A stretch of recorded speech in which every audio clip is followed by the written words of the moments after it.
Sorry po sorry. Tayo, sino tinutukoy dito? Lahat ng tao. Mahirap ka man, mayaman ka man, may sakit ka man, presidente ka man, senado ka man, kahit sino. Kahit Justice Secretary ka man ng Pilipinas, even nasa Supreme Court ka pa, Secretary. Kahit Chief Defense Secretary ka man, kahit sino, kahit siraulo ka, lahat tayo dapat lumapit kay Yahweh na Diyos. Siya ay aawitan ang batong kublihan. Ano ibig sabihin batong kublihan? Batong kublihan, ibig sabihin rock of salvation. Nasa Kanya ang kaligtasan. Siya ang Diyos na magliligtas sa atin sa darating na kapahamakan. Ayun po ibig sabihin nun. Siya ang Diyos, poprotektahan tayo sa lahat ng masasamang tao dito sa mundo.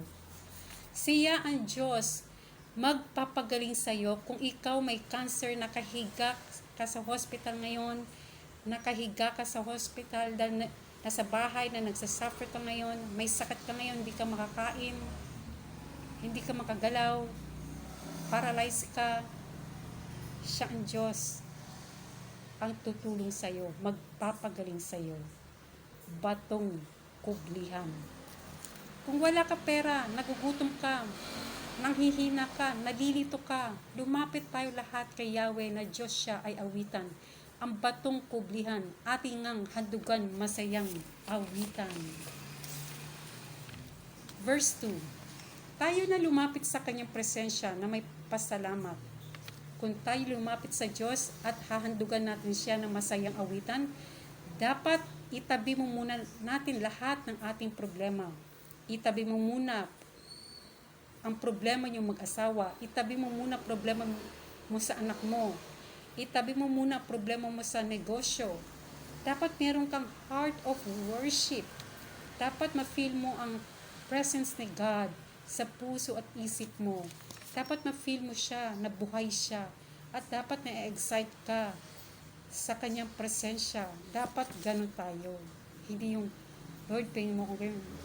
Huwag naman masyado ginagawa natin Diyos utusan. Dapat hindi ganun. Dapat, alam ng Diyos yun. May pangangailangan ka. Alam niya yun. Kung anong kailangan mo. Anong hiniling mo. Alam niya, Creator yun eh. Alam niya puso't isip mo. Ang gawin mo, kumanta ka na lang. Baka doon, magpadala si Lord na lahat ng pangangailangan mo.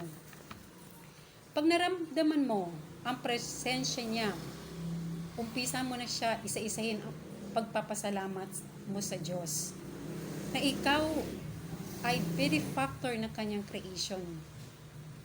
Purihin ang Diyos sa lahat ng ginagawa niya. Awitin na may tuwa at galak.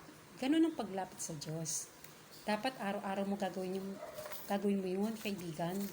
Hindi lang yung kailan mo lang siyang naisipan, hindi. Kasi bawat araw, pinagigising ka niya. Bawat araw, pinapahiram niya sa'yo ang asawa mo, ang anak mo, para maging masaya ka, para makasama mo sila. Kaya nga dapat, bawat araw, pasalamatan mo ang Diyos, awitan mo siya.